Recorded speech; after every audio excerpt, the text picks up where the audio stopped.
Her der har vi så lille Naja, der er 1,5 time gammel, tror jeg. Hej Naja. Hej hej.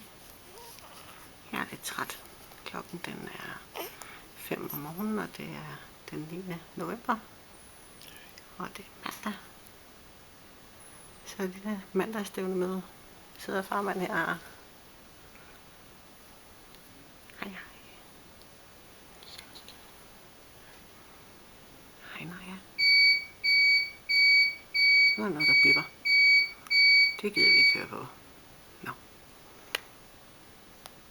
Det har været en lang rejse, men det gik rigtig godt. Og så har vi fået at vide, at hun ligner sin far. Det må man jo sige. Med næse og ør. Og sort hår. Hov, der var lige nogle øjne. Ui.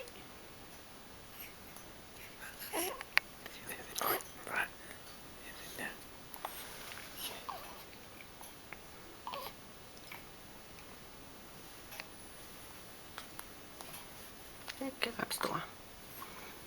3 kilo og 48 centimeter er hun. Men hun er fin.